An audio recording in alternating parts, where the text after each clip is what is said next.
Assalamualaikum warahmatullahi wabarakatuh. Saya sedang bersama dengan senior saya, kakak kelas saya di Mesir, Al-Mukarram, Ustadz Dr. Damanhur Abbas. Nikmati kajian-kajian tausiah beliau yang bergizi, berkualitas di channel Ustadz Damanhur Abbas. Jangan lupa tonton, subscribe, like, share, and comment. Assalamualaikum warahmatullahi wabarakatuh.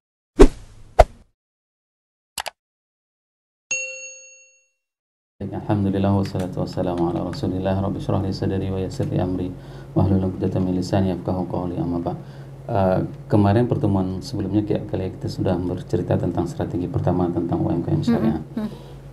Di sore yang berbahagia ini kita akan berbicara mengenai bagaimana kita menjadikan UMKM syariah itu sebagai halal lifestyle-nya kehidupan kita. Ini merupakan salah satu capaian dalam roadmap kita, dalam peta jalan yang harus kita jalankan. Apa saja yang harus kita lakukan di sini? Yang pertama, kita harus menjadikan UMKM ini adalah sebagai mensosialisasikannya kepada masyarakat semuanya. Contoh misalnya kita sampaikan ekosistem yang di pertemuan kemarin. Nah, apa sosialisasi yang harus kita sampaikan ke masyarakat? Masyarakat harus menyadari bahwasanya UMKM ini merupakan gaya hidup mereka. Contoh misalnya, kalian mau beli sabun, jangan lagi beli sabun yang notabene-nya menyumbang kepada Israel. Jangan lagi membeli kosmetik yang notabene-nya itu kepada Israel. Nah, itu semua harus kita ubah gaya hidup kita, sehingga apa? Kita mencintai produk-produk yang memang dihasilkan oleh UMKM kita. Banyak sudah hari ini yang memberikan solusi kepada kepada kita. Saya kemarin ditawarin waktu terjadi acara Festival Ekonomi Syariah. Saya baru tahu ternyata di Aceh juga sudah ada sampo dari orang Aceh. Produksi kosmetik orang Aceh. Sampo, lotionnya. Jadi aromanya itu memang nuansa Acehnya luar biasa. Ya, jadi kalau aroma nuansa Aceh itu maksudnya dari bunga-bunganya, dari rempahnya, rempah-rempahnya, bunga-bunganya. Kalau misalnya ditawarin waktu itu samponya itu khasiatnya itu untuk menguatkan rambut. Ternyata memang benar dia dibuat dari daun sirih. Nah, daun sirih sekaligus dengan pinang untuk penguat serat-serat rambut itu. Dan saya melihat ini adalah suatu memang yang harus kita jadikan UMKM itu adalah sebagai lifestyle kita, kehidupan kita. Jadi hari ini kan masih banyak di antara kita warga masyarakat itu yang half and half katanya, setengah-setengah. Dia masih mencintai secinta-cintanya kepada produk luar yang memang itu kesangsian, kehalalannya itu perlu dipertanyakan. Tapi kalau seandainya kita mensosialisasikan apa saja sekarang produk yang memang sudah yang available untuk orang Aceh, misalnya katakan untuk bisa dikonsumsi, itu yang perlu kita sosialisasikan. Saya tertarik dengan gerakan-gerakan misalnya Festival Ekonomi Syariah misalnya, itu untuk mempromosikan, untuk mengedukasikan masyarakat kita tentang solusi yang memang mereka bisa beralih dari kehidupan yang dulunya belum hijrah, sekarang sudah hijrah. Ya. Itu yang di tahapan pertama kita harus mensosialisasikan tentang UMKM syariah tersebut kalian. Jadi kunci utamanya ini apa, Ustaz Uci, untuk berdaya saing lah di masa ke depan, karena sekarang kan sudah bisa kita harus ada penguasaan teknologi, kreatif, inovasi, banyak lagi lah kalau kita lihat. Ya, yang pertama kan orang nggak tahu bahwasanya, kali aja sih nggak tahu kalau ada sampo. Iya, nggak tahu. Betul. Iya, kan? Itu kemasan dan segala macamnya diproduksi sendiri, Ustaz? Iya, diproduksi sendiri, packagingnya juga cukup menarik. Cuma karena kemarin itu memang untuk Ustadz free, jadi kemasannya kecil. Kalau kamu kemasan besar beli. Kecil ini apa? Berarti ada yang ada yang besar, ada yang kemasan yang besar, botolannya. Jadi ini sebenarnya yang perlu kita istilahnya, bagaimana produk-produk ini bisa menjadi go nasional. Atau paling tidak 5 juta orang Aceh, 1 juta aja mau mengkonsumsi produk-produk UMKM Aceh, UMKM syariah di Aceh. Kenapa? Di strategi kedua, kita semua akan membantu UMKM yang belum syariah, itu kita syariahkan. Dengan cara apa? Dengan kita urus sertifikasi halalnya. Itu strategi yang kedua. Pertama, kita sosialisasikan bahwasanya ini perlu sebagai gaya hidup kita untuk mengkonsumsi semua hasil produk dari UMKM. Yang kedua, kita bantu UMKM tersebut untuk bisa memperolehi sertifikasi halalnya. Iya, Ustadz balik lagi tadi ke merek ke sampo tadi Iya. ini Ustadz. Ini produk Aceh, Produk Aceh Lok Semawe, di Banda Aceh. Banda Aceh. Banda Aceh. Dan itu sudah berapa tahun Ustadz? Sudah berarti tahun kemarin sudah produksi dan itu dibantu sama Bank Indonesia. UMKM-nya dibantu sama Bank Indonesia. Masih sangat baru Ustadz. Masih sangat baru dan baru diketahui juga dan Iya. baru dipromosikan di Festival Ekonomi Syariah. Dan ini sebenarnya yang harus kita lakukan. Kalau tidak ada festival-festival seperti dan misalnya seperti PKA ini sebenarnya ajang untuk mempromosikan UMKM Iya. syariah. Harusnya seperti itu. Apalagi rempah-rempah ini ya. Ya, apalagi rempah-rempah seperti Iya, itu. Ustadz, pasarnya itu lokal kah apa sudah keluar Belum, ini? kita masih di lokal. Saya melihat kemarin pasarnya masih di lokal, namun peminatnya masih banyak. Kemungkinan kendala yang terbesar pada saat kita cerita tentang industri ini adalah skala industrinya.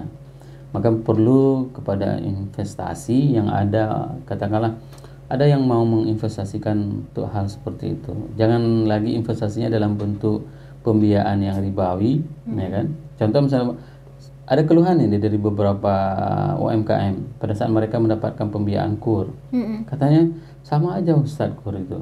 Kok bisa sama? Ya kalau seandainya ambilnya sekian juta maka bunganya sekian. Oh gitu penjelasannya. Saya juga bingung.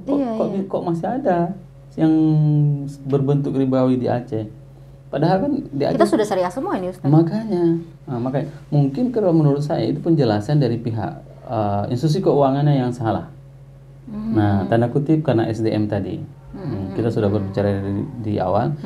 Kenapa mereka pada saat menjelaskan itu menggunakan dengan ini bunganya sekian, padahal tidak ada bunga. Kalau kredit usaha rakyat itu ya disalurkan dalam bentuk usahanya dengan akad yang disesuaikan. Nah, seperti itu. Berarti ada yang miss di sini. Ada Ustadz, yang miss di sini.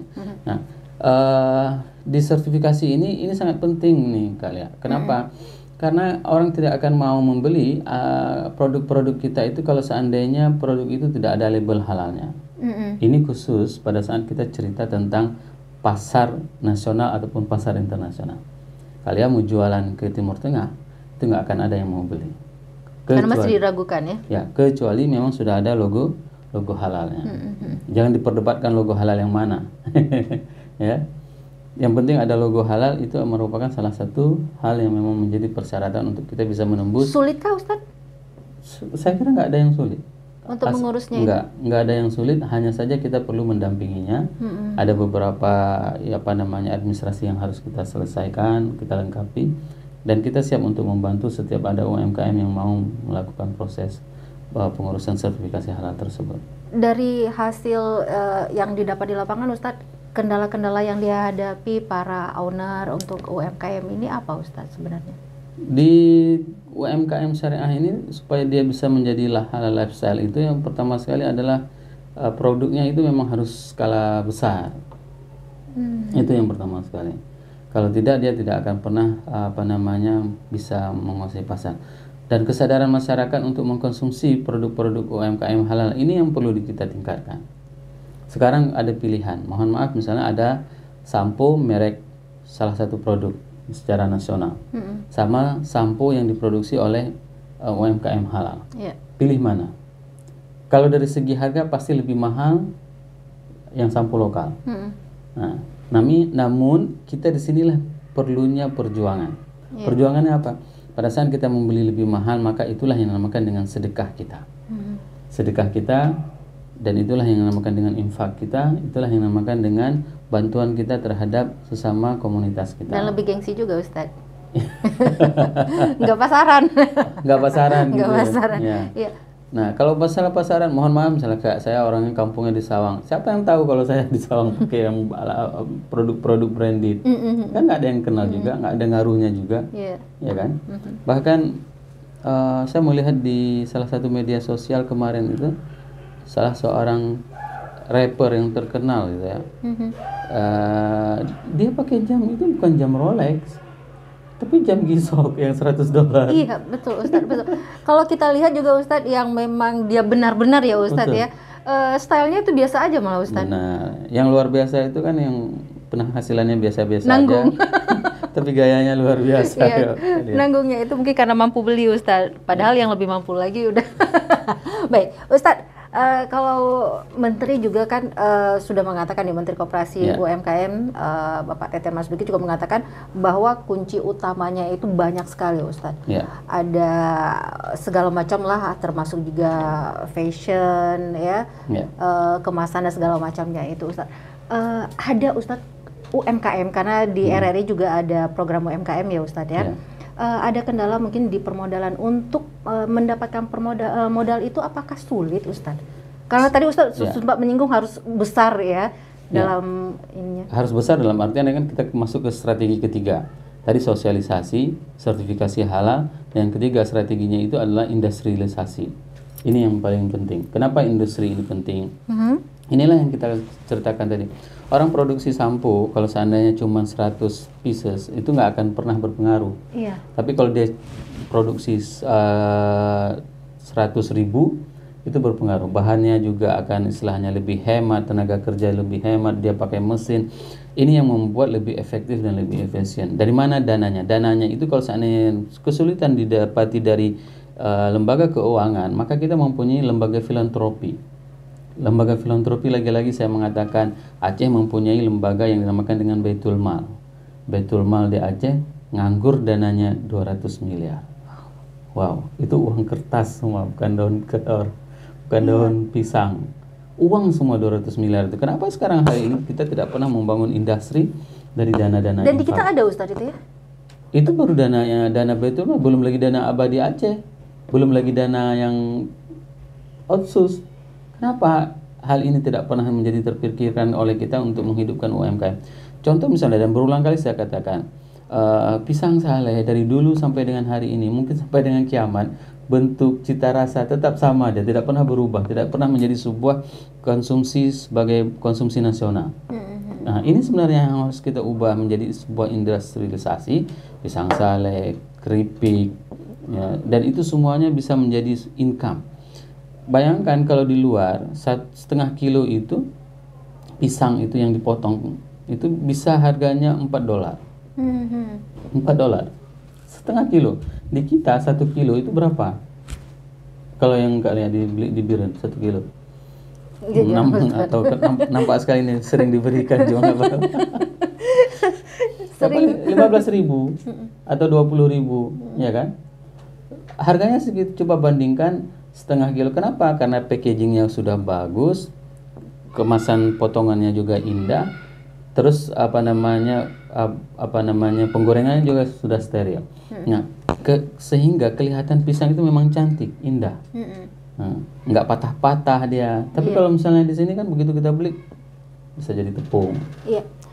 Dan Ustadz, beberapa owner ini juga mengatakan mereka memang memerlukan dana tambahan ini Ustadz, terkendala dengan dana, ingin berkembang atau mengembangkan usahanya, dan sudah mengajukan beberapa permohonan dan itu ditolak Ustadz. Mungkin ada yang salah di sini Ustadz? Ada persyaratan yang memang harus dilengkapi. Mungkin persyaratan-persyaratan inilah yang memang menjadi sama-sama yang harus disosialisasikan kepada UMKM agar mereka bisa mendapatkan pembiayaan tersebut. Kalau seandainya ini kan lembaga pembiayaan, jadi nggak mungkin juga mereka itu bisa memberikan tanpa ada persyaratan dan semua. Itu satu. Dan yang kedua Ustadz, ada juga yang punya prinsip nggak mau minta-minta, kalau bisa dikasih aja langsung gitu Ustadz. Ada yang jemput bola kan Ustadz? Harus, sebenarnya harus. Dan inilah fungsi pihak keuangan, mereka harus mensosialisasikan ada program KUR, apa saja persyaratannya, dan bagaimana kemudahannya dan apa manfaatnya. Itu semua harus disosialisasikan sehingga tergerak hati para penggerak dan pelaku UMKM tersebut.